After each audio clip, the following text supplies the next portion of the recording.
ہم جو موضوع درد پر بولے، ہم جو موضوع درد پر بولے، شہر کے شہر گھر کے گھر بولے، اور ہم کو مجبور عرض دل مت کرو، ہم کو مجبور عرض دل مت کرو، بات بڑھ جائے گی گر بولے۔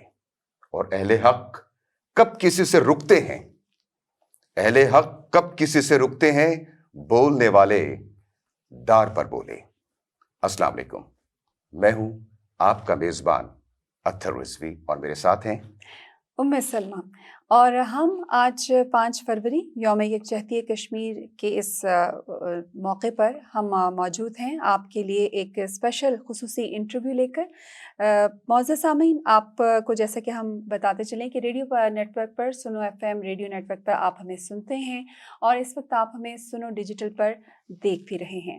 اور آج کا مقصد 5 فروری یوم یکجہتی کشمیر کا وہ خصوصی دن ہے جو ہر سال کشمیری عوام، دنیا بھر میں رہنے والے کشمیری لوگ جو ہیں وہ پورے بھرپور طریقے سے مناتے ہیں۔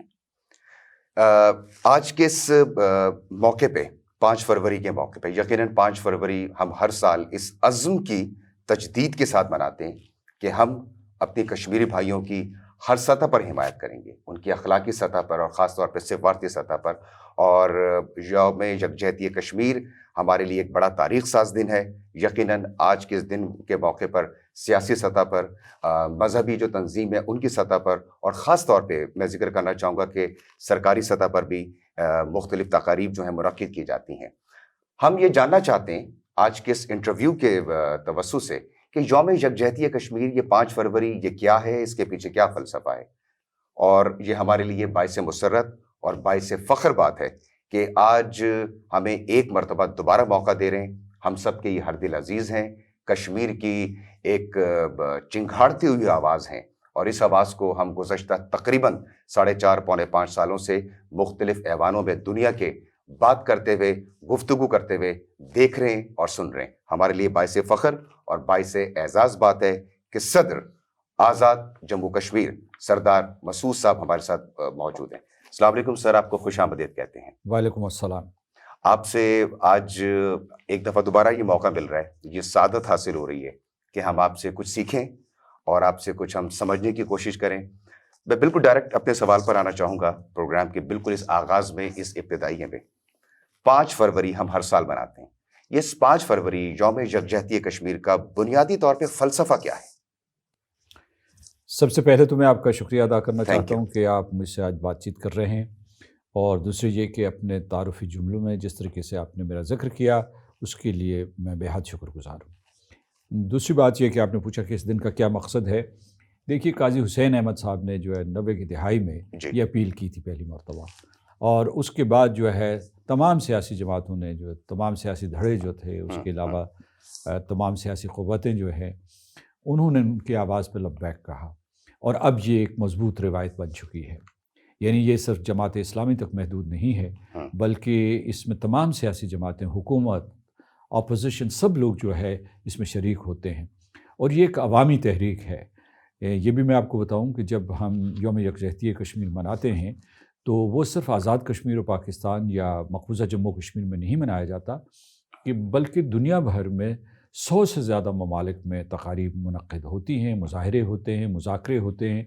تو اس وجہ سے یہ یوم یکجہتی کشمیر نے مسئلہ کشمیر کو 5 اگست 2019 سے پہلے اور اس کے بعد جو ہے ایک بین الاقوامی تحریک بنا دیا ہے۔ یہ اس کی اہمیت ہے۔ ہم یہ مناتے کیوں ہیں؟ اس لیے کہ آزاد کشمیر کے لوگ آزاد ہیں، پاکستان کے لوگ آزاد ہیں۔ ساری دنیا میں جو ہے اس وقت جو ہے اقوام متحدہ کے ارکان کا آپ شمار کریں تو وہاں کو تقریباً 193 کے قریب ارکان ہیں، سارے کے سارے آزاد ہیں۔ بالکل ایسے ہی۔ تو اس وقت اگر کوئی محکوم قوم ہے، بالکل ایسے ہی، محاصرے میں ہے اور قبضے میں ہے، تو وہ جموں و کشمیر کا ایک حصہ ہے، جسے ہم مقبوضہ جموں و کشمیر کہتے ہیں۔ یقیناً۔ اور اس لیے وہ لوگ جو ہے نہ صرف بندھے ہوئے ہیں، نہ صرف ان کی جو ہے ہاتھوں اور پاؤں میں زنجیر ہے، زبان بندی کر دی گئی ہے، دنیا سے ان کا رابطہ کاٹ دیا گیا ہے، وہاں کے لوگ جو ہمارے حریت قائدین ہیں ان کو باہر نہیں جانے دیا جاتا۔ تو اس دن ہم سب لوگ بیک آواز، بیک زبان یہ کہیں کہ ہم آپ کے ساتھ کھڑے ہیں، ہم آپ کا دکھ نہیں بانٹ رہے، لیکن ہم آپ کے ساتھ کھڑے ہیں اور ہمارے دل آپ کے ساتھ دھڑکتے ہیں، اور جیسے آپ قربانیاں دے رہے ہیں اس طریقے سے ہم بھی قربانیاں دینے کے لیے تیار ہیں، اور ہم آخری سانس تک جو ہے آپ کے ساتھ کھڑے رہیں گے۔ یہ وہ پیغام ہے، ان کو جانا چاہیے۔ اچھا، دوسری میں آپ کو بتاؤں کہ لوگوں کو معمولی سی بیماری ہو جاتی ہے جی جی تو بالکل کوئی ایسے تیمارداری کے لیے آ جائے تو آپ کا چہرہ کھل اٹھتا ہے، کھل جی اٹھتا ہے، جی بالکل۔ ٹھیک ہے۔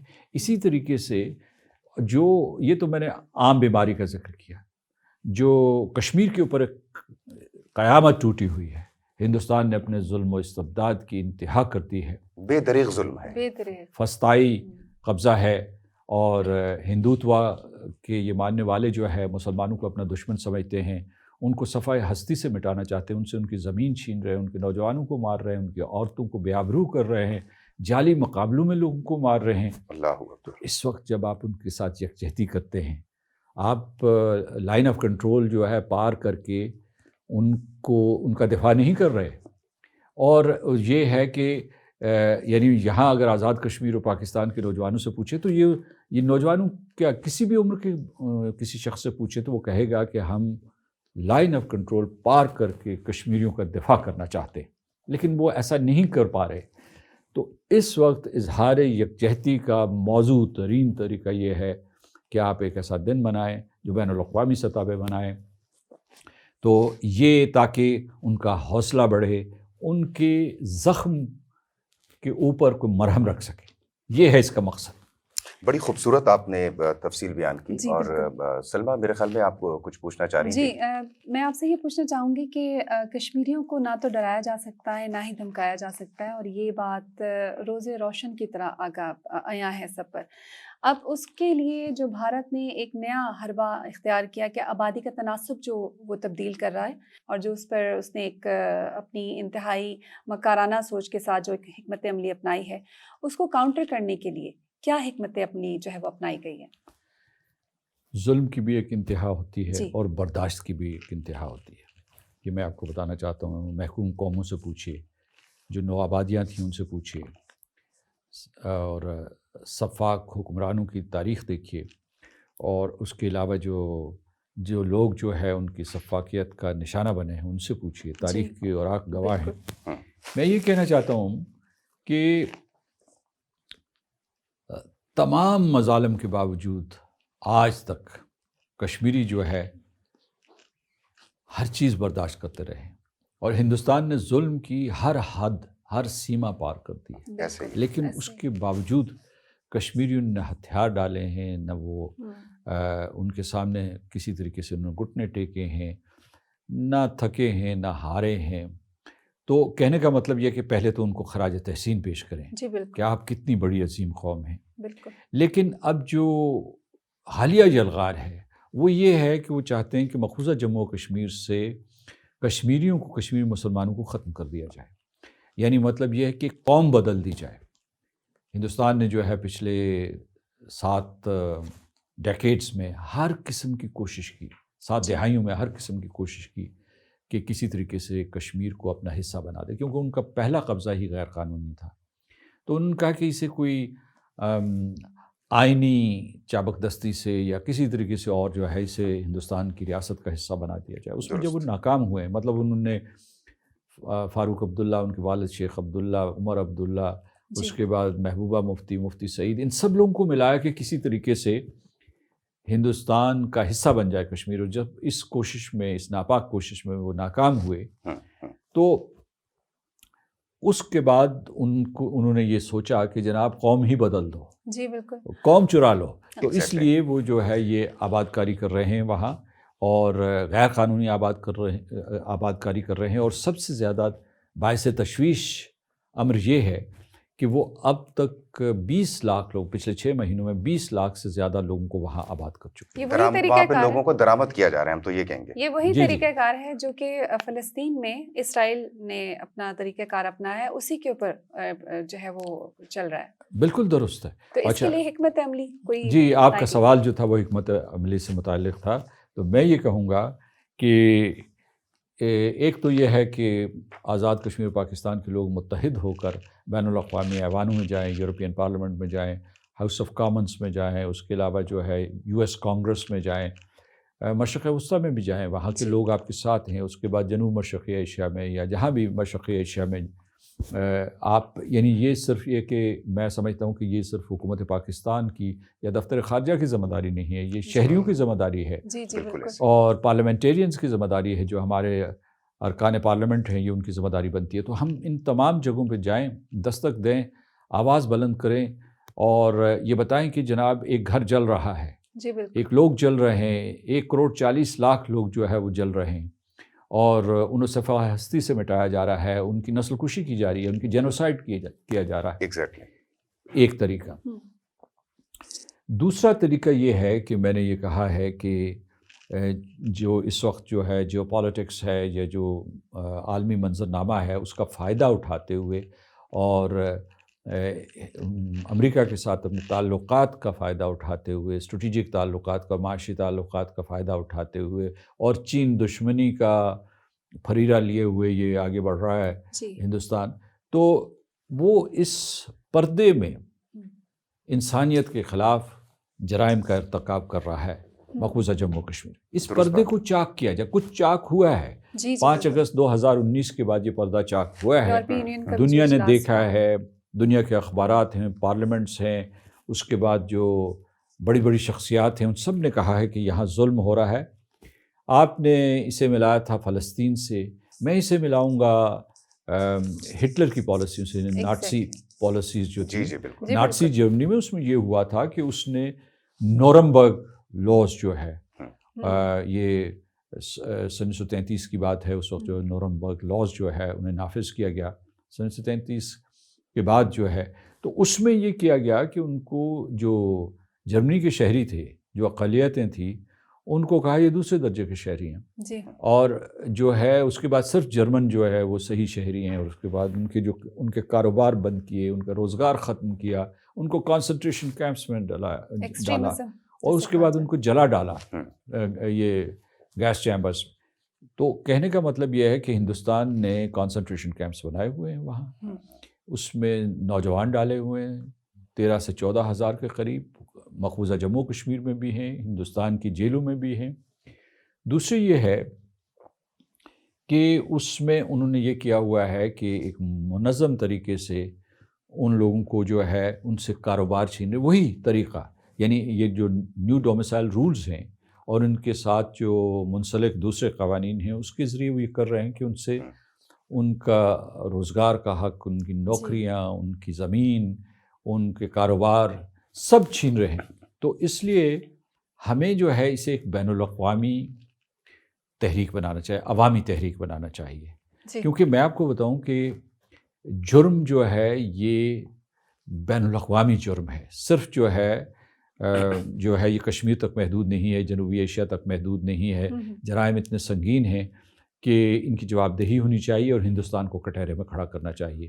یہ عزم ہونا چاہیے. بالکل ایک عوامی رابطوں کے ذریعے ہمیں ایسا نیٹ ورک بنانا چاہیے. بڑی درست آپ نے بات کی، اور آپ کی اس گفتگو کے تناظر میں ہم یہ برملا کہہ سکتے ہیں کہ جو بھارت ہے، یہ جو انڈیا ہے، یہ ایک عالمی دہشت گرد کا روپ جو ہے وہ دھار چکا ہے.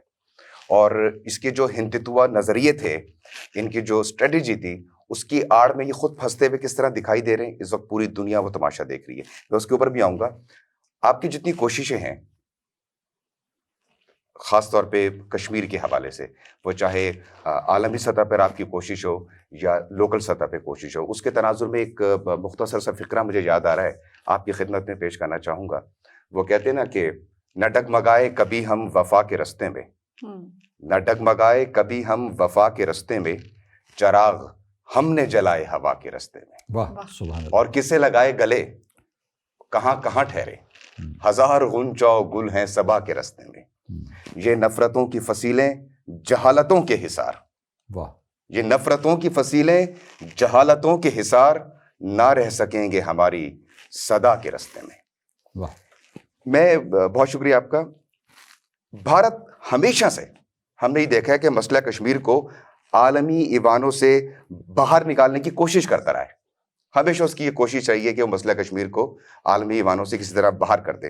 اس حوالے سے ہماری خارجہ پالیسی کو باقاعدہ طور پہ کس سمت کا تعین کرنا پڑے گا؟ یہ آپ کے سوال کے جواب میں اشعار بہت آپ نے اچھے پڑھے، بڑے طریقے اور سلیقے سے پڑھے، اور مجھے خوشی ہو رہی ہے کہ ام سلمہ آپ سے اور عطر رضوی صاحب آپ سے ملاقات ہو رہی ہے، آپ سے بات ہو رہی ہے، اور گفتگو کا معیار بہت بلند ہے، اور پھر یہ کہ آپ کی اردو بہت شستہ ہے، تو اس وجہ سے میں بہت خوش ہوں یہ بات کرتے ہوئے آپ سے. ہمیں بھی بہت خوشی ہو رہی ہے سر. تو لیکن ایک چیز جو میں آپ کو بتانا چاہتا ہوں، دو چیزیں میں آپ کو بتانا چاہتا ہوں. ایک یہ پہلی بات یہ ہے کہ میں اس وقت پیغام دے رہا ہوں نوجوانوں کو، پوری پاکستانی قوم کو، پوری کشمیری قوم کو، جموں کشمیر کے لوگوں کو، کہ ڈرنا نہیں. دوسری چیز جو میں آپ کو کہنا چاہتا ہوں کہ جنگ بدر کو یاد کیجیے. سبحان اللہ. کیا پورے کے پورے جو وہ اس جزیرہ نما تھا اس میں، یعنی مطلب 10 سال جو ہے، 10 سال کے لگ بھگ حضور جو ہے مکہ میں رہے، وہ آثار تھے ایسے کہ پذیرائی ہوگی، لوگ مانیں گے. اتنے کٹھور لوگ تھے کہ انہوں نے کون سا ظلم جو ہے جو ہمارے پہلے مسلمان تھے ان کے اوپر نہیں. بے شک ایسے. تو میں کہتا ہوں کہ ہمت نہ ہاریں، ہم حق پر ہیں، ہم ضرور جیتیں گے انشاءاللہ. تو یہ میں اس لیے بتانا چاہتا ہوں کہ اگر ہم اس قسم کی سوچ ہماری ذہن میں ہوگی تو ہم یقیناً کامیاب ہوں گے. دوسری چیز جو آپ نے مجھ سے پوچھی ہے کہ دفتر خارجہ کو کیا حکمت عملی اختیار کرنی چاہیے، تو میں سمجھتا ہوں کہ دفتر خارجہ کی حکمت عملی مؤثر ہے. مثال کے طور پر وہ گئے ہیں وہاں سلامتی کونسل میں، بڑے عرصے کے بعد سلامتی کونسل میں گئے ہیں، 50 سال کے بعد سلامتی کونسل گئے ہیں، وہاں مسئلہ زیر بحث آیا ہے، جس سے یہ بھی ثابت ہوا کہ مسئلہ کشمیر ایک بین الاقوامی مسئلہ ہے. ابھی حال ہی میں جو ہے ہاؤس آف کامنس میں ایک مباحثہ ہوا، تو یہ جو ہے یہ ثابت کرتا ہے کہ ہندوستان کا جو بیانیہ ہے کہ یہ ایک طرفہ معاملہ ہے یا اندرونی معاملہ ہے یا دو طرفہ معاملہ ہے، وہ تو غلط ثابت ہو گیا. بالکل صحیح. اچھا، دوسرے یہ ہے کہ انہوں نے دنیا بھر میں رابطے کیے ہیں، چین کے ساتھ کامیاب رابطے کیے ہیں، دوسرے دوست ممالک جو ہیں انہوں نے رابطے کیے ہیں. دفتر خارجہ جو ہے اسلامی تعاون تنظیم میں بھی متحرک رہی ہے.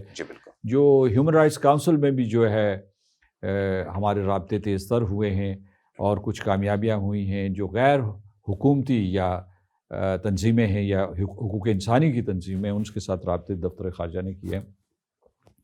لیکن میں ابھی آپ کو بتاتا ہوں کہ یہ کافی نہیں ہے. میں سمجھتا ہوں کہ یہ جو ان کی کامیابیاں ہیں بہت اچھی کامیابیاں ہیں، لیکن ایک بات میں آپ کو بتانا چاہتا ہوں کہ ابھی تک ہم جو ہے مقبوضہ علاقے میں یہ جو غیر قانونی آباد کاری ہے اس کے عمل کو نہیں روک سکے، اور وہ اتنی تیزی سے بڑھ رہا ہے، وہ اتنی تیزی سے بڑھ رہا ہے کہ ہماری بھی ہنگامی حکمت عملی ہونی چاہیے. یعنی کل اگر انہوں نے وہاں 50 سے 60 لاکھ لوگ آباد کر دیے، جو ان کے نیتا کہتے ہیں، جو انتہا پسند تنظیم ہے راشٹریہ سوائم سیوک سنگھ کی، وہ کہتے ہیں کہ ہم ایسا کریں گے. انہوں نے اعلان بھی کیا ہے اور اس اعلان کے اوپر وہ عمل درآمد بھی کر رہے ہیں. وہ فیصلہ بھی کیا ہے، فیصلے کے اوپر عمل درآمد بھی جائے. تو ایسی صورتحال میں یہ مکمل کر لوں کہ ہمیں ایک سیاسی عمل بین الاقوامی سطح پہ، ایک سیاسی عمل، ایک عوامی عمل کے آغاز کرنے کی ضرورت ہے. اور اس میں سمجھتا ہوں کہ حکومت پاکستان اور جو اپوزیشن جماعتیں ہیں یا جو پارلیمنٹیرینز ہیں ان کی طرف سے قیادت ہونی چاہیے. اور پھر جو ہماری سول سوسائٹی آرگنائزیشنز ہیں، خواتین کے جو گروپ ہیں، دنیا بھر میں انہیں جو ہے یہ آگہی پھیلانی چاہیے کہ اس صدی کا سنگین ترین ظلم یا سنگین ترین جرم جو ہے وہ مقبوضہ جموں کشمیر میں ہو رہا ہے، اسے ہمیں روکنا چاہیے. بڑی خوبصورت آپ نے بات کی. میں ام سلمہ آپ کی اجازت سے اسی سے ایک سوال میں مزید آپ سے کرنا چاہوں گا. اس قوم کے جانباز بیٹے، اس قوم کے بہادر سپوت ہمہ وقت قربانیاں پیش کر رہے ہیں، بے دریغ قربانیاں پیش کر رہے ہیں. سرحدوں پہ اکثر گولہ باری ہوتی ہے اور اس قوم کے جو جانباز بیٹے ہیں وہ اپنے ہم وطنوں کی سلامتی کے لیے قربانیاں پیش کرتے ہیں. یہ قربانیاں تو ہم دیکھ رہے ہیں، یہ قربانیاں ریکارڈ کا حصہ بھی ہیں. ایسے موقع پہ جو ہماری سیاسی قیادت ہے اس کی کیا ذمہ داری بنتی ہے؟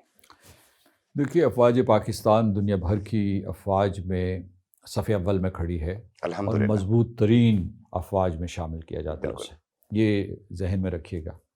اور ہندوستان کو اتنا خوف ہے کہ اس نے اپنی تمام جو قوت ہے، دفاعی قوت ہے وہ یا فوجی قوت ہے، اس کا ارتکاز کیا ہوا ہے پاکستان کے ساتھ جو اس کی سرحد ہے یا لائن آف کنٹرول کے پاس. بالکل صحیح. یہ مطلب جو ان کی 2/3 یا آدھی جو قوت ہے وہ ادھر مرتکز ہے. تو یہ ایک چیز یاد رکھیے گا، اور اس کے اوپر جموں اور کشمیر کے لوگ اور اہل پاکستان بجا طور پر فخر کر سکتے ہیں. اور آپ نے کہا کہ وہ یہ فوجی جو ہیں ہمارے افسر اور جوان یہ وہاں سرحدوں کے اوپر چوکنے ہیں اور دفاع کر رہے ہیں، اس وجہ سے آپ محفوظ ہیں. بالکل ایسے ہی. میں اس کے ساتھ اضافہ کروں گا کہ لائن آف کنٹرول کے ساتھ رہنے والے جو شہری ہیں ان کی تعداد 6 لاکھ کے قریب ہے. 80,000 کنبے ہیں. وہ ہندوستان کی آئے دن دہشت گردی کا شکار ہوتے ہیں. وہ جو جارحانہ فائر کرتے ہیں، جان بوجھ کے سویلینز کو مارتے ہیں، عورتوں کو، بچوں کو، بوڑھوں کو، زمینیں تباہ و برباد، بزدلانہ اقدامات جتنے بھی ہو سکتے ہر ہیں. مسمار. بالکل ایسے ہی. تو کہنے کا مطلب یہ ہے کہ یہ تو میں سمجھتا ہوں کہ سیاسی جماعتوں کی، آپ کا سوال یہ تھا کہ سیاسی جماعتوں کی کیا ذمہ داری بنتی ہے، تو ان کی ذمہ داری بنتی ہے کہ وہ قومی یکجہتی کے لیے، یہاں ایک یکجہتی کشمیر ہے، تو دوسری ذمہ داری جو ہے سیاسی جماعتوں کی، سیاسی سربراہان کی، وہ ہے قومی یکجہتی. ایک مشترکہ پلیٹ فارم بنائیں کہ یہ ہماری قومی سلامتی سے متعلق امور ہیں، ان کے اوپر اختلاف رائے نہیں ہوگا، یا ان کے اوپر اگر اختلاف رائے ہے تو وہ بند کمروں میں اس کا اظہار کیا جائے گا، اوپن پلیٹ فارم سے نہیں کیا جائے گا. خوبصورت آپ نے لائن دی قومی یکجہتی کی. سلمیٰ آپ کچھ پوچھنا چاہ رہی ہیں؟ جی، میں یہاں پر یہ آپ سے ضرور پوچھنا چاہوں گی کہ بھارت کے جو غیر قانونی اقدامات ہیں اس کے بعد اس وقت ہم کہاں پر کھڑے ہوئے ہیں، اور دوسرا یہ کہ ڈیجیٹلائزڈ ہو چکی ہے پوری دنیا. سوشل میڈیا کا دورہ ہے. سوشل میڈیا پر کوئی بھی چیز چھپ نہیں سکتی، کوئی بھی سچ آپ چھپا نہیں سکتے، کیونکہ اگر آپ کہیں پہ چھپا بھی رہے ہیں تو سوشل میڈیا پر کچھ ہی ودن سیکنڈس وہ جنگل کی آگ کی طرح وہ خبر جو ہے وہ پھیل جاتی ہے. تو کیا اس سوشل میڈیا کے دور میں کیا آپ سمجھتے ہیں کہ جو آزاد کشمیر کے پڑھے لکھے نوجوان ہیں ان کو آزادی کشمیر کے لیے مؤثر کردار ادا کرنے کے لیے، کروانے کے لیے کوئی سوشل میڈیا کا کوئی ایسا پلیٹ فارم ہونا چاہیے، کوئی منظم کوئی ایسا لایا عمل ہونا چاہیے کہ سوشل میڈیا کے تھرو بھی وہ آزادی کی اس جنگ میں، تحریک جو آزادی کشمیر ہے اس میں اپنا مناسب رول آپ کے سوال کا پہلا نقطہ کیا تھا؟ پہلا میرا رول تھا کہ جو بھارت کے جتنے یہ غیر قانونی اقدامات کیے ہوئے ہیں اس کے بعد اب ہم کہاں پر کھڑے؟ دیکھیے میں آپ کو بتاتا ہوں کہ جو بھارت نے مقبوضہ جموں کشمیر کے اوپر حملہ کیا، بنیادی طور پر پاکستان کے اوپر حملہ تھا. جی جی ٹھیک ہے جی، کیونکہ ہم سمجھتے ہیں کہ مقبوضہ جموں کشمیر پاکستان کی ریاست کا حصہ ہے، یقیناً، اور اس کے اوپر جارحانہ قبضہ 27 اکتوبر 1947 کو ہندوستان نے کیا تھا. آج تک وہ قبضہ ناجائز ہے. بالکل. اور انہوں نے جو ہے وہاں اس وقت جو لوگ چاہتے تھے، جو اکثریت چاہتی تھی، آزاد کشمیر کے لوگ، آزاد کشمیر کے لوگوں نے تو خیر قربانیاں دی، لڑ کر مہاراجہ سے یہ علاقہ آزاد کروایا تھا. بالکل. تو ایک تو یہ چیز یاد رکھنے کی. لیکن وہ جو اس نے، ہندوستان نے کشمیریوں کی خواہشات کو کچلا تھا، وہ جرم بڑھتا چلا گیا ہے، اور آج اس جرم کی کوئی سرحد نہیں ہے، کیونکہ ہندوستان کے اوپر ایک جنون سوار ہے کہ کشمیر کو تباہ کر کے رہنا ہے، ایک نیا کشمیر بنانا ہے جیسے وہ ہندو کشمیر ہوگا. بھائی وہاں صدیوں سے لوگ رہ رہے ہیں، آپ کیسے آبادیوں کو بدلیں گے؟ اچھا، یہ وہ تجربہ کر رہے ہیں. یہ تجربہ جو ہے اصل میں سمجھتا ہوں کہ وہ ایک بہت بڑی جو ہے آگ کی بھٹی جو ہے اسے تیار کر رہے ہیں ایسے. اور اس سے صرف کشمیری نہیں جھلسیں گے یا جلیں گے، پورا ہندوستان جلے گا. تو دوسری بات جو ہے، آپ نے سوال یہ ہے کہ ہم کہاں کھڑے ہیں، تو میں سمجھتا ہوں کہ اس وقت پاکستان کو بہت چوکنا ہونے کی ضرورت ہے، جہاں اس نے ہمارے ایک حصے کے اوپر اس طریقے سے حملہ کیا. دوسری طرف اس نے یہ دھمکی دی ہے، جو ان کے انتہا پسند قائدین ہیں، انہوں نے یہ دھمکی دی ہے کہ وہ پاکستان کو بھی مسمار کریں گے، پاکستان کو بھی تباہ و برباد کریں گے، اور اکھنڈ بھارت وہاں بنائیں گے جنوبی ایشیا میں. انہوں نے اسی لیے تمام اپنے ہمسایوں کے ساتھ جھگڑا کھڑا کر دیا، وہ نیپال ہو، شری لنکا ہو، لیکن ان کا جو مرکزی نشانہ ہے وہ پاکستان ہے، اور کہا کہ ہم بلوچستان میں یا اس کے علاوہ کے پی میں وہ دہشت گردی کی پشت پناہی کرتے ہیں، علیحدگی پسندی کو ہوا دینے کی کوشش کرتے ہیں. تو اس لیے یہ ہے کہ کشمیر محفوظ نہیں ہے، پاکستان بھی محفوظ نہیں ہے. جی بالکل. تو میں سمجھتا ہوں کہ اس وقت آپ نے کہا کہاں کھڑے ہیں، ہم ایک بہت خطرناک کھائی کے پیچھے کھڑے ہیں. اس لیے ہمیں جو ہے جو اپنے آپ کو مضبوط بنانے کی ضرورت ہے کیونکہ پہلے ہم وطن کو بچائیں گے، پھر اس کی تعمیر و ترقی جو ہے بالکل اس کو آگے بڑھائیں گے. اور وہ تعمیر و ترقی کو بھی اس نے نشانہ بنایا ہے کہ مثلا جو اگر چین پاکستان اقتصادی راہداری ہے تو اس کے لیے اس نے اربوں روپے جو ہے مختص کیے ہیں کہ اس کو سبوتاژ کرو. اچھا، دوسرا جو سوال تھا وہ آپ کا یہ تھا کہ کیا ہم آزاد کشمیر کے نوجوانوں کو استعمال کر سکتے ہیں سوشل میڈیا کے لیے. وہ خود بھی خاصے متحرک ہیں اور میں ان کی تعریف کرنا چاہتا ہوں. نوجوانوں کے ایسے گروپ بن رہے ہیں، منظم ہو رہے ہیں جو سوشل میڈیا کا استعمال کر رہے ہیں اور آزاد کشمیر کے اندر بھی کر رہے ہیں. آزاد کشمیر کے بہت سے جو طلباء اور طالبات ہیں پاکستان بھر میں پڑھ رہے ہیں. ٹیلی ویژن نیٹ ورکس کا بھی حصہ ہے، براڈ کاسٹنگ نیٹ ورکس کا بھی حصہ ہے. صحافت میں بہت بڑا رول ہے. جی، تو اس میں بھی ان کا حصہ ہے. جو اس وقت ٹاپ نیوز کاسٹرز ہیں جی. اس میں آزاد کشمیر کے جی بالکل. لوگ شامل ہیں، نوجوان شامل ہیں. ادیب ہیں، ادب اور جی. ہنر سے، ادب و ہنر سے تعلق رکھنے والا جی جتنا بھی بہت زیادہ حلقہ ہے. لیکن یہ صرف جو آزاد کشمیر کے نوجوانوں کی ذمہ داری نہیں ہے، یہ پاکستان کے نوجوانوں کی، طلباء اور بالکل. طالبات کی، خواتین و حضرات کی. اس کے علاوہ جو ہے باہر جو ہے ہمارا نیٹ ورک ہے 10 ملین، جو 1 کروڑ کے قریب ہیں. جی جی 1 کروڑ تو وہ آپ کی ایک قسم کی آواز کو پروجیکٹ کرتے ہیں. ان کے وہاں جو لوگ ہیں ان کے حلیف ہیں، دوست ہیں، ہم خیال لوگ ہیں. تو یہ ایک بڑا نیٹ ورک بنتا ہے، عالمی نیٹ ورک بنتا ہے. تو وہاں بھی ہم نے تحریک کی ہے، وہاں لوگ خود بھی جو ہے اپنے طور پر بھی اس قسم کی کوششیں کر رہے ہیں اور یہ کوششیں انشاءاللہ جاری رہیں گی، برابر ہوں گی. ہندوستان نے انہی ہتھیاروں کو استعمال کیا، ہم بھی ان ہتھیاروں کو چلانا سیکھ رہے ہیں اور انشاءاللہ ہم بھی کامیاب ہوں گے انشاءاللہ. وہ مجھے اچانک سے آپ، کیونکہ ماشاءاللہ آپ کی بڑی سلیس اردو ہے اور بہت ادبی آپ اردو بولتے ہیں، اور خاص طور پہ آپ جس پلیٹ فارم پہ انگریزی بولتے ہیں اور جیسے آپ ہم سے ہماری زبان میں مخاطب ہیں، تو آپ کی گفتگو میں جو سٹریس پازز ہیں وہ بہت باکمال ہیں. تو آپ کی گفتگو سنتے ہی کوئی نہ کوئی اشعار میرے ذہن میں ضرور آ جاتے ہیں. اور اس وقت میرے ذہن میں آ رہا ہے سوال کرنے سے پہلے کہ غریب اور کہاں تک ستم کی زد میں رہے، غریب اور کہاں تک ستم کی زد میں رہے، امیر بھارت سے کہو کہ اپنی حد میں رہے. واہ واہ. اور ایڑیاں اٹھا کر چلنے سے کچھ نہیں بنتا، ایڑیاں اٹھا کر چلنے سے کچھ نہیں بنتا، ہمارے حریف پر لازم ہے کہ اپنے قد میں رہے. واہ. ہمارے حریف پر لازم ہے کہ اپنے قد میں رہے. OIC کے مشترکہ اجلاس میں کھل کر کشمیریوں کی حمایت کی گئی، کھل کر کشمیریوں کی حمایت کی گئی اور ہندوستان کے اقدامات کی مذمت کی گئی اور ان کو غیر قانونی بھی قرار دیا گیا. اس کے بعد کیا پیش رفت دیکھنے میں آئی؟ دنیا سے کس نظر سے دیکھ رہی ہے؟ تھوڑا سا اس کا جواب دیجیے گا.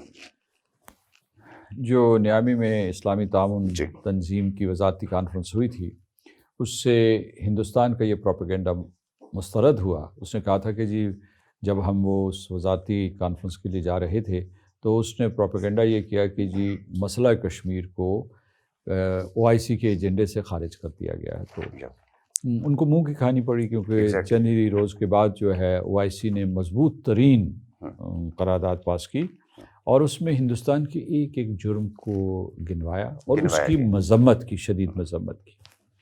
تو یہ اور میرے لیے بڑی بات باعث فخر ہے کہ مجھے بھی ان وزرائے خارجہ سے خطاب کرنے کا موقع ملا. یہ میں آپ کو بتا دوں کہ پس پردہ ہندوستان نے یہ کیا تھا، اس نے جو 57 ارکان ہیں اسلامی تعاون تنظیم کے، ان کے ساتھ لابینگ کی تھی. تو انہیں یہ کہا تھا کہ 2 چیزیں نہ ہونے دو. ایک یہ کشمیر کے اوپر قرارداد کی تم حمایت نہ کرو، اور دوسرے انہوں نے یہ کہا تھا کہ یہ آزاد کشمیر کے صدر کو خطاب کرنے کا موقع نہ دو. تو یہ دونوں سازشیں ناکام ہوئی. دوسرا یہ تھا کہ آپ کو پتہ ہے کہ جب 5 اگست 2019 کے بعد لوگوں کو یہاں پاکستان میں شکوہ تھا کہ سعودی عرب نے کھل کر کوئی بیان نہیں دیا. یہ بڑا اہم بات کر رہے ہیں آپ. لیکن ہم لوگ، میں تو یہ کہتا تھا، میرا مطلب ہے میرا جو اپروچ ہے وہ مصالحانہ ہے. تو میں یہ کہتا تھا کہ اگر سعودی عرب کے ہندوستان کے ساتھ تعلقات ہیں اور سعودی عرب کے ساتھ ہمارے بھی تعلقات ہیں، تو ہم سعودی عرب سے کہیں گے کہ جا کے دلی میں نریندر مودی سے ملیں اور انہیں کہیں کہ کشمیر میں قتل عام ختم کر دیں. تم چھوڑ دو کہ یہ لوگ جو ہے مسلمان ہیں، پہلے یہ انسان ہیں. اس طریقے سے انسانوں کو قتل نہیں کیا جا سکتا. لیکن اس میں اضافہ کر دوں تو وہاں جو سعودی عرب کے وزیر خارجہ تھے فرحان بن فیصل، جی انہوں نے کھل کر بیان دیا. واہ، انہوں نے کہا کہ جنوبی ایشیا میں امن و سلامتی اس وقت تک ممکن نہیں ہے جب تک کہ مسئلہ کشمیر کا کوئی پائیدار حل نہیں ڈھونڈ لیا جاتا. بڑی آپ نے تاریخی بات کی، اور یہ وہ بیان تھا جس کے بعد بہت ساری جو قیاس سرائیاں تھیں وہ اپنا جو ایک ان کی جو حیت جنم وہ توڑ چکی تھی. وقت چونکہ کم ہے، مقابلہ بہت سخت ہے، اور میں چاہ رہی تھی جی کہ پلیز ایک مختصر صاحب کریں پھر میں آپ سے ایک سیاست کے حوالے سے اور ویسے یوم یکجہتی کشمیر 5 فروری کے حوالے سے تو ہم نے آپ سے بات چیت کی ہی ہے، تھوڑا سا ہم کچھ آپ کی ذاتی زندگی کے حوالے سے بھی سوالات کرنا چاہ رہے تھے. آپ نے ابتدائی تعلیم کہاں سے حاصل کی، اور دوسرا یہ کہ آپ کا جو بچپن تھا وہ کیسا گزرا، اور بچپن میں کیا آپ شرارتی بچے ہوا کرتے تھے، آپ بھی کیا رنگو کھیل اور کھیلنے کودنے والے بچے ہوا کرتے تھے، اور کون سا کھیل آپ کو پسند تھا، شرارتی بچے تھے یا سنجیدہ قسم کے بچے تھے آپ؟ میں جو ہے میں سب سے پہلے تو یہ بتاؤں کہ میں نے ابتدائی تعلیم جو ہے وہ راولا کوٹ میں ہوئی، وہیں پیدا ہوا، وہیں سے میں نے گریجویشن بھی کی ہے. ماشاءاللہ. اور میں سمجھتا ہوں کہ اب بھی جب میں اپنے ماضی میں جھانکتا ہوں تو میں سمجھتا ہوں کہ میں اس وقت جنت میں تھا جب تک راولا کوٹ میں رہا، کہ میں سمجھتا ہوں کہ میں جنت میں تھا. اور یہ کیونکہ ایک تو وادی خوبصورت ہے، لوگ بہت اچھے تھے، اور مجھے اساتذہ بہت اچھے ملے، تو مجھے اس بات پہ فخر ہے کہ میرا تعلق جو ہے راولا کوٹ آزاد کشمیر سے ہے. دوسری بات جو ہے کہ میں شریف اور کم بولنے والا بچہ سمجھا جاتا تھا. کھیل کود میں مجھے دلچسپی تھی، جیسے اس عمر کے بچوں کو ہوتی ہے. باہر جاتا تھا، کھیلتا کودتا تھا. کوئی یادگار واقعہ آپ کا بچپن کا جو ابھی بھی یاد آتا ہے تو مجھے شریر بچہ نہیں کہا جاتا تھا، لیکن بعض اوقات اگر آپ کوئی آدمی جو ہے دوسرا بچہ جو ہے وہ حد سے آگے بڑھ جائے، حد پھلانگ دے، اور میں اس کا رد عمل کا اظہار کروں تو الزام میرے اوپر ہی آتا تھا. کیونکہ جب شرفاء کوئی شرارت کرنے لگیں یا جوابی کارروائی کرنے لگیں تو کہتے ہیں کہ یہ اسی کا قصور ہو. کچھ اس قسم کی باتیں ہوئی، لیکن یہ ہے کہ بچپن کی مجھے کوئی واقعات یاد نہیں ہیں، صرف سنہری یادیں ہیں. مطلب ویسے تو میں گنوانے کو آؤں تو گنواؤں گا، لیکن ایک عمومی تاثر میں نے دیا ہے، مجموعی تاثر، کہ خدا تعالیٰ کی یہ بڑی میرے اوپر رحمت تھی کہ میں ایک ایسے خاندان میں پیدا ہوا. میں اپنے والدین کو یاد کرنا چاہتا ہوں. میرے دادا دادی جو تھے یہ ایک بہت ہی خوبصورت اور حسین خاندان تھا، تو اس میں نے جنم لیا اور اس میں پلا. ایک سوال مجھے بہت دیر سے ستا رہا ہے، اور میں نے یہ ارادہ کر رکھا تھا کہ آپ سے ملاقات ہوگی، آپ ہمیں ٹائم دیں گے تو میں سوال ضرور کروں گا. آپ نے جس علاقے کا نام بتایا راولا کوٹ، خوبصورت اور باقاعدہ، اگر آپ نے زمین پہ جنت کا نظارہ کرنا ہے تو یہ وہ سارا خطہ جو ہے کشمیر کا، اس کو ہم کہتے ہیں جنت نظیر وادی ہے. ایک حسین و جمیل علاقہ ہے، اور یقیناً جب اس خوبصورت علاقے کی بیوٹی کو دیکھا جائے اور شخصیت سے ہم جب مخاطب ہوتے ہیں تو ایک موضوع ہمارے ذہن میں آتا ہے، اور وہ ہے فلسفہ پیار، فلسفہ عشق کہہ لیں یا فلسفہ محبت کہہ لیں. تو اس وقت آپ کی نظر میں فلسفہ عشق، فلسفہ پیار کیا ہے؟ یہ آپ نے بہت ایبسٹریکٹ کوشچن پوچھا ہے. میں اس کا جواب دینے کی کوشش کروں گا، اور میں یہ کہوں گا کہ جو صحیح اور حقیقی عشق ہے وہ صرف خدا تعالیٰ کی ذات سے ہو سکتا ہے. یقیناً ایسے. اور اس کے بعد جو احترام کے لائق شخصیت ہیں وہ حضور اکرم صلی اللہ علیہ وسلم. پھر آپ کے رشتے ہیں، بالکل ایسے. آپ والدین سے پیار کرتے ہیں. مجھے اپنے دادا دادی، نانا نانی، سب لوگوں سے بھی بہت پیار تھا. پھر جو آپ کی رفیق حیات ہوتی ہے، جو آپ کے بچے ہوتے ہیں، ان سے آپ کو پیار ہوتا ہے. اور اصل پیار، یہ سارے کے سارے میں نے پیار کی قسمیں سنا دی، لیکن اصل پیار یہ ہے کہ آپ انسانیت سے پیار کریں، آپ ہر انسان سے پیار کریں. آپ کا دل صاف شفاف ہونا چاہیے. بے شک ایسی. اس کے اوپر کوئی گرد نہیں ہونی چاہیے. حقیقت. اس کے اوپر کسی قسم کی کوئی تنگ نظری نہیں ہونی چاہیے. تو یہ ہے میرا پیار کا فلسفہ کہ دنیا سے محبت کرو، اور آپ کا وجود جو ہے وہ لوگوں کا فائدہ بڑھائے، آپ کی وجہ سے نقصان. اور یہ جی سلمان، یہ بنیادی طور پہ آپ جو اشارہ کر رہے ہیں یہ باقاعدہ طور پہ حقیقی محبت کی طرف اشارہ ہے. اچھا، ایسا ممکن نہیں ہے کہ آپ کو موسیقی نہ پسند ہو، یا کوئی موسیقار نہ پسند ہو، یا آپ کو شاعری نہ پسند ہو. اگر آپ موسیقی پسند کرتے ہیں تو آپ کو کس صنف کی موسیقی پسند ہے؟ کوئی راک، کوئی پاپ یا کوئی غزل؟ اور دیکھیے کون آپ کے پسندیدہ سنگر جو کون؟ ایام جوانی میں موسیقی پسند تھی، میں نے خود گایا بھی، اور اس کے بعد میں نے شاعری بھی کی، ماشاء اللہ، اردو میں بھی شاعری کی، انگریزی میں بھی شاعری کی۔ جس چیز کا مجھے بےحد شوق تھا کالج اور یونیورسٹی میں، وہ تھا مباحثہ۔ تو ہم نے بہت مباحثے کیے جو انٹر یونیورسٹی یا انٹر کالجیٹ ڈبیٹس ہوتی تھی، تو وہ میں نے کی ہیں۔ موسیقی کا آپ نے کہا تو جس وقت میں پل بڑھ رہا تھا تو پاکستانی گلوکار بھی بہت اچھے تھے اور ہندوستانی گلوکار، جی بالکل، تو میں ان کے نام نہیں لینا چاہتا، جی جی، لیکن یہ ہے کہ وہ موسیقی کا دور جو ہے وہ جوانی کے ساتھ ہی ختم ہو گیا۔ تو اب اس دور میں ہم سنتے ہیں، کبھی داد دے دیتے ہیں، اور دوسرے یہ بھی میں آپ کو بتاؤں کہ پتہ نہیں یہ ہر عمر کے لوگ جب وہ بڑے ہو جاتے ہیں تو وہ یہ کہتے ہوں گے، میں یہ کہتا ہوں کہ موسیقی کا سنہری دور گزر چکا ہے اور اب نقالی کا دور ہے۔ آپ بڑی خوبصورت بات کر رہے ہیں، میں آپ کی قطع کلامی کی معذرت۔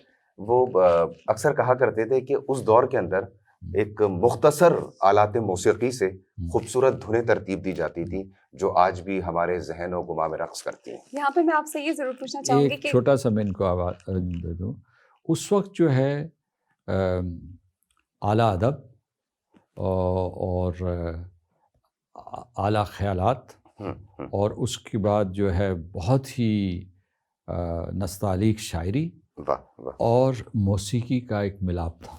جی کمال۔ اور یہ ایسے ہوا تھا کہ اس وقت ایسے لوگ جو ہے آ گئے تھے، تو وہ بساط اب لپٹ چکی ہے۔ درست بات۔ آپ ماشاءاللہ سے براڈ کاسٹر بھی رہے، جو کہ میرے لیے اور بہت سے سننے والوں کے لیے ایک نئی بات ہوگی، کیونکہ بہت سے لوگوں کو شاید نہیں پتا کہ آپ ماضی میں براڈ کاسٹر بھی رہے، اور آپ نے جس طرح سے کہا کہ ریڈیو پاکستان میں بھی آپ نے اپنی خدمات سر انجام دی۔ تو ریڈیو کی طرف آنا کیسے ہوا؟ حادثاتی یا سوچا آپ نے پہلے؟ اور پھر وہ تھوڑی سی کہانی ہمارے سننے والوں کو بتائیے۔ ایک بہت مشہور شاعر تھے اور آپ کا تجربہ کیسا رہا؟ جی میں آپ کو بتاؤں، مشہور شاعر تھے، ان کا نام تھا اختر امام رضوی، اور وہ ریڈیو پاکستان میں پروڈیوسر بھی تھے۔ تو وہ کہیں راولا کوٹ پہنچے، اور وہاں کسی نے کہا کہ اگر ان کا کہ میں کسی اسٹوڈنٹ کا، طالب علم کا انٹرویو کرنا چاہتا ہوں۔ اس وقت میں انٹرمیڈیٹ میں تھا، ایف اے کر رہا تھا، تو انہوں نے مجھے انٹرویو کیا، انہیں میری آواز پسند آئی۔ ان کا جب تم راولپنڈی آؤ تو مجھ سے رابطہ کرنا۔ اور یہ کس سن کی بات ہے؟ یہ 70 کے اواخر کی بات ہے، مجھے ایگزیکٹلی نہ سال یاد ہے نہ دن یاد ہے، لیکن یہ ہے کہ اس کے بعد جب میں یہاں گورڈن کالج میں پڑھنے کے لیے آیا، وہاں سے فارغ ہونے کے بعد تو میں نے اختر امام رضوی صاحب سے رابطہ کیا، انہوں نے میرا تعارف کروایا ریڈیو پاکستان میں، تو ان کے وساطت سے میں نے براڈ کاسٹنگ شروع کر دی۔ اس وقت ہم جوان تھے، ہم نے جوان سال پروگرام سے آغاز کیا، اور وہ بڑا ہٹ پروگرام رہا، معروف پروگرام جوان سال، وہ آخر تک ہوتا ہے۔ اگر آپ کو ابھی موقع دیا جائے، آپ تھوڑی دیر کے لیے سمجھیں کہ ہم اس گفتگو سے تھوڑا سا باہر آئیں، اور آپ ہوسٹ ہیں اور ہم گیسٹ ہیں، تو آپ ہم دونوں سے کیا سوال کریں گے؟ ایک یہ بڑا دلچسپ سلمہ نے پوچھا ہے، اور بالکل ہوسٹ بن کے آپ نے پوچھا۔ چونکہ آپ نے یہ اچانک سوال پوچھا ہے، اس لیے میرے ذہن میں کوئی سوال نہیں آ رہا۔ میں بھی وہی سوال پوچھنا شروع کر دوں گا جو آپ نے مجھ سے پوچھا ہے کہ آپ نے براڈ کاسٹنگ کب شروع کی، بلکہ پروگرام کے آغاز سے پہلے میں نے آپ دونوں سے آپ کا پس منظر پوچھا۔ جی بالکل، آپ سوال کر چکے ہیں، بلکہ تو میں کر چکا ہوں، لیکن میں آپ کو یہ بتانا چاہتا ہوں کہ اس دور کی ایک بہت دلچسپ بات بتانا چاہتا ہوں کہ اس وقت جو تھے، جیسا کہ میں نے موسیقی کے حوالے سے بات کی، وہاں جو ریڈیو پاکستان تھا یہ اعلیٰ ترین براڈ کاسٹنگ کا انسٹیٹیوشن ہوتا ہے، اسے معیار سمجھا جاتا تھا۔ اردو زبان کے حوالے سے، انگریزی زبان کے حوالے سے لوگ تلفظ درست کرتے تھے۔ تو اس وقت جو اسٹیشن ڈائریکٹرز ہوتے تھے یا ڈائریکٹر جنرل، وہ بہت پڑھے لکھے لوگ ہوتے تھے، ان کو ادب سے دلچسپی ہوتی تھی، زبان سے دلچسپی ہوتی تھی، تلفظ کے اوپر ان کو مہارت ہوتی تھی۔ اور یہ ان میں سے زیادہ لوگ جو تھے وہ یو پی، سی پی یا دلی اور لکھنؤ سے آئے ہوئے تھے۔ تو یعنی مطلب یہ ہے کہ میرا لب و لہجہ پہلے نسبتاً صاف تھا، لیکن اس کے بعد اس میں اگر کوئی کمی تھی تو وہ انہوں نے درست کر دی۔ مطلب یہ ریڈیو کو یعنی یہ لوگ پوچھتے ہیں کہ بھئی تم جو جس قسم کی اردو بولتے ہو یہ تو کراچی کی اردو ہے یا اہل زبان کی اردو ہے، تو اس کی وجہ یہ ہے کہ میں ان لوگوں سے میں نے سیکھا. پھر میں نے جو ہے انگریزی اسی وقت میں نے انگریزی براڈ کاسٹنگ بھی شروع کر دی تھی جب اردو کی. تو پھر اس کے بعد میں نیوز کاسٹر بنا، اور پھر بعد میں ٹیلی ویژن پہ چلا گیا، اور بلکہ انگلش براڈ کاسٹنگ جو ہے وہ میں نے فارن آفس جوائن کرنے کے بعد بھی انگلش نیوز براڈ کاسٹنگ جاری رکھی. اور لیکن ٹیلی ویژن جو ہے میں پھر دوبارہ نہیں گیا، یعنی جب میں فارن سروس میں چلا گیا تو ٹیلی ویژن. بڑی خوبصورت آپ نے باتیں کی، اور میں یہ سمجھتا ہوں کہ آپ نے آج خصوصی طور پہ ہمیں ٹائم دیا.